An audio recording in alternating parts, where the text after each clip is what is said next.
Hey, so we're here with Andy Smith. He is one of the big artists at Ominous Press. You're actually the art director. Yeah, art director and artist on Demigod.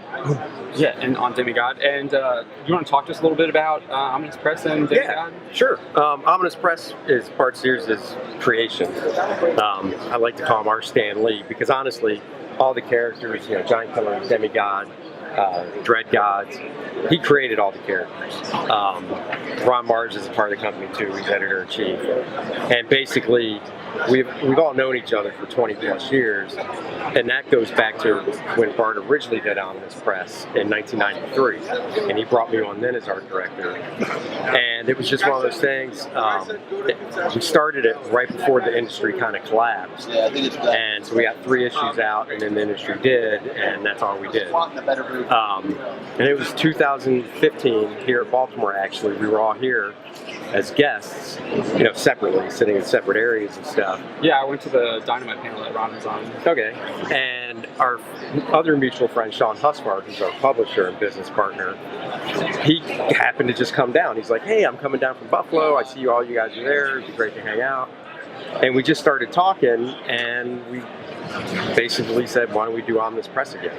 With Aftershock and Boom and IDW and Aspen, there's just so many more small companies. Yeah, the kind of independent comic companies have really seen a rise. Exactly. The past couple of years. It's been pretty awesome. Yeah. So we decided, let's do it. But instead of just launching with the 3 new properties, we thought, why don't we finish what we started back then? It was always supposed to be, and this is what sucked, we did the 3 issues, it was supposed to be 4, and then of course we would do more stuff back then.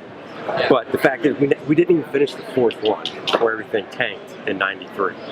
So we decided to put out the 3 books again, reprint them.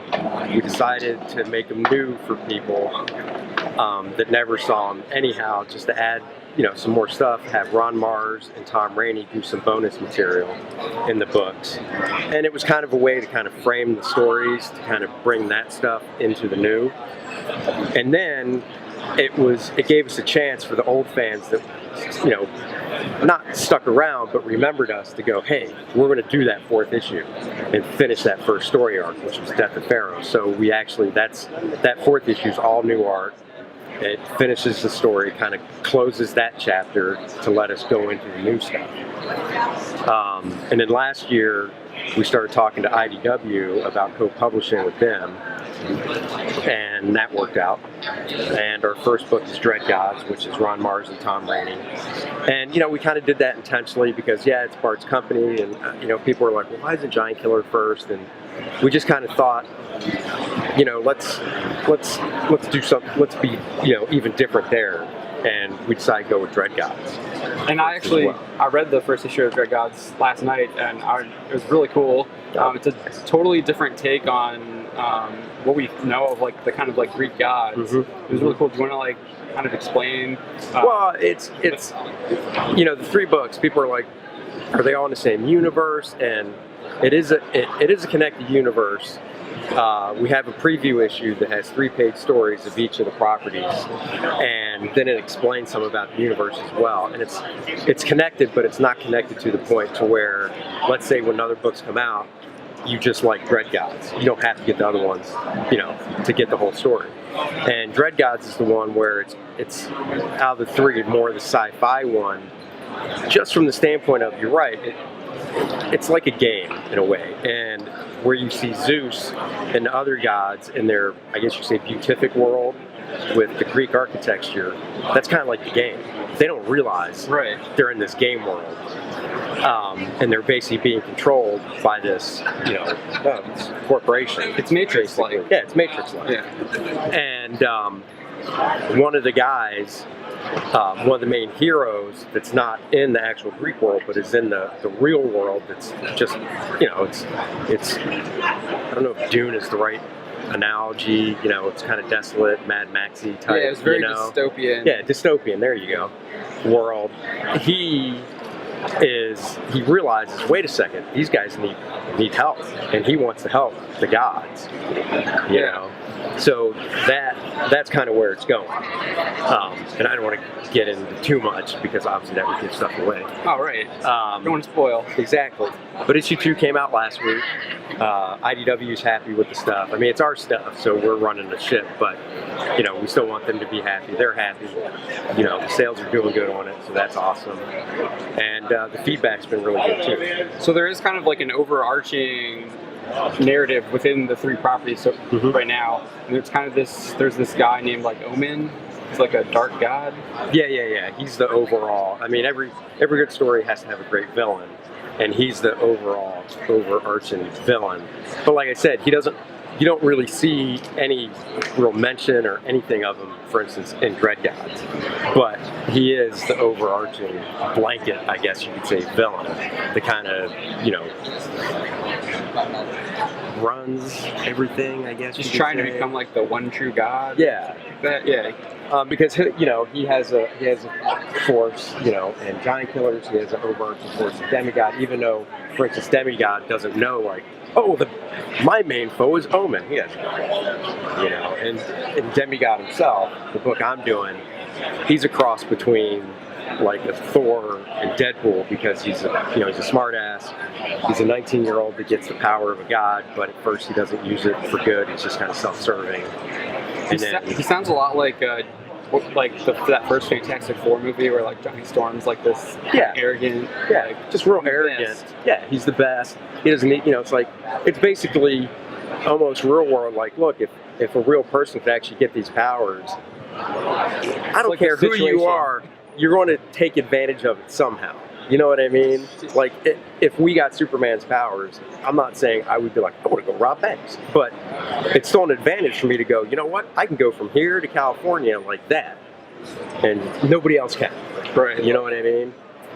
But he just takes it to the nth degree, like with, some spoiler stuff with him is like, product development and, total merchandise and just selling out. So is that that's like kind of a theme there where you're like maybe like critiquing the comic industry or like entertainment industry as a whole, maybe, or is that just happen to be part of his character? That's just part of his character. It's not a statement about the industry or anything. It's more about building his character up to tear him down later, to where he has to realize, oh God, I can't just act like this. Almost, it's kind of taking the Spider-Man thing, where Spider-Man all it took was that one thing with Uncle Ben, which was a tragic thing, but it was more about letting that one bad guy go, because he was like, well, that's not my problem. Right. And then all it took was Uncle Ben. I mean, let's be real. If he let that guy go and Uncle Ben never got killed by him, he'd still be out. You know what I mean? Well, this guy's acting like that to such an nth degree that it takes a lot more for him to realize, oh crap, I should probably do something good with this stuff.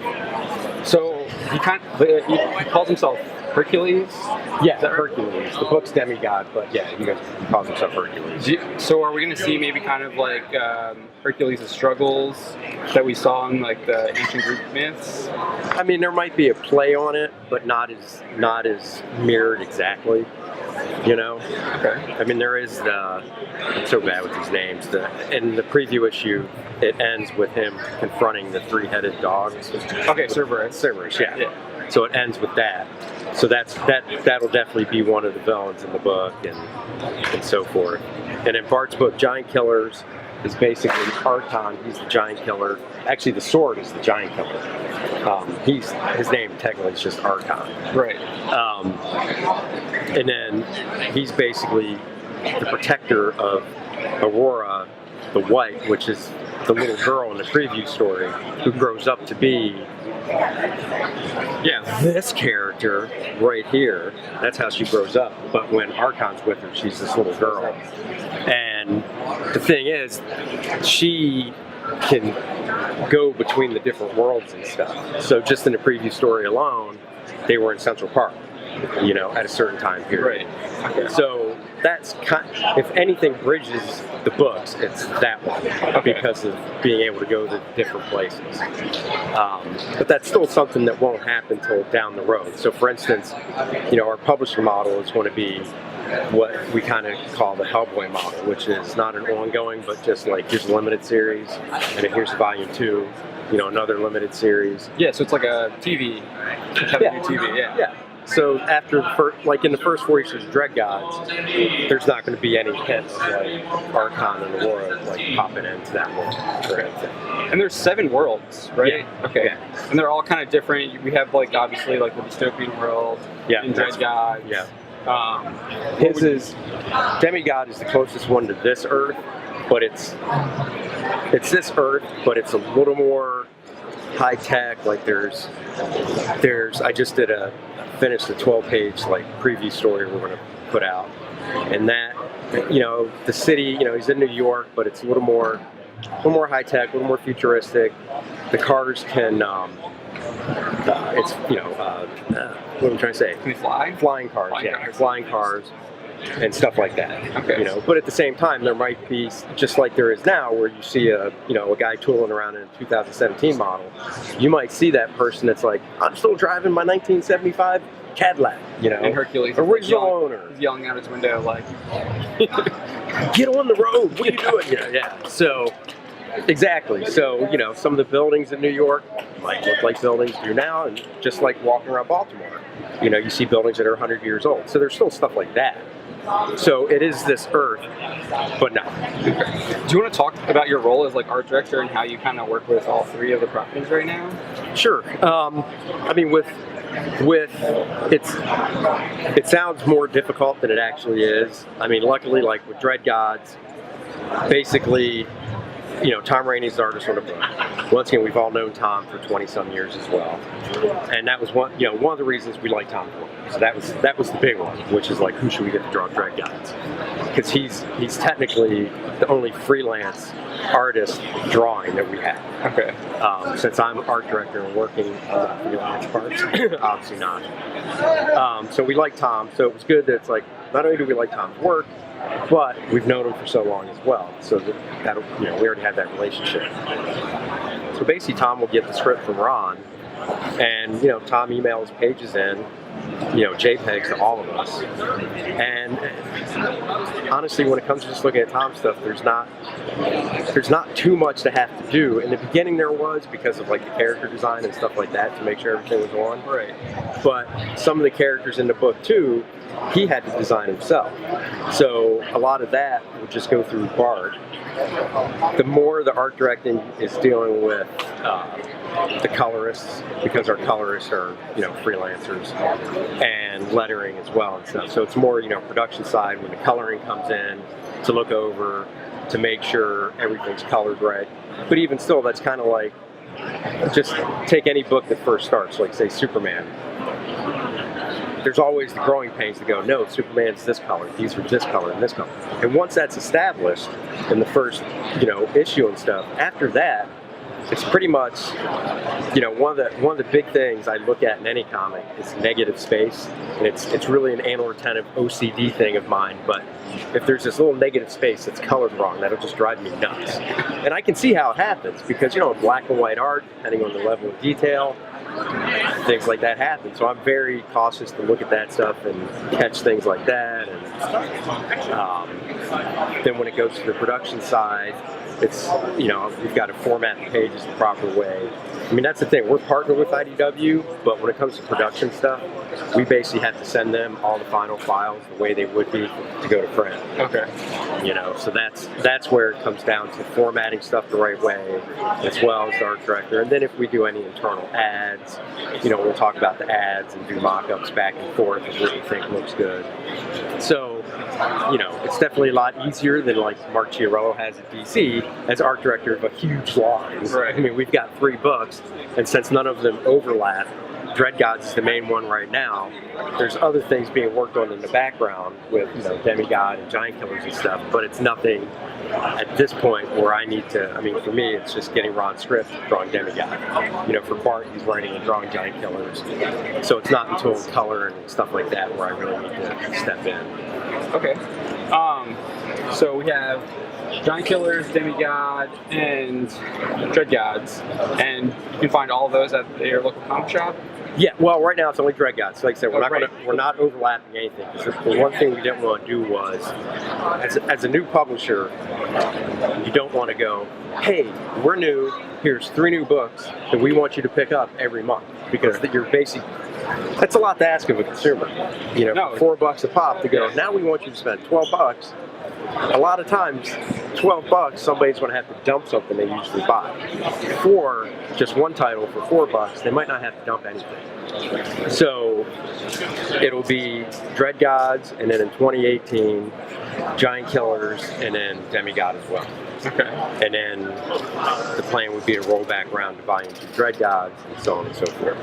So, Well, thank you very much. Appreciate it. no, dude, I totally appreciate No, it. Hey, can I plug something? Sure, yeah. Oh, yeah, you have your new I book. have a Kickstarter on my new how-to book, How to Draw a Superhero Sketchbook, which is a interactive sketchbook where you actually draw over my artwork right in the sketchbook, so you learn as you go. So basically all you need is a pencil, and that's it. You don't need, like most how-to books, a how-to book and a sketchbook. This is it. Grab a pencil and go. You want to show us? Sure. Hold it up high. Oh yeah, I will.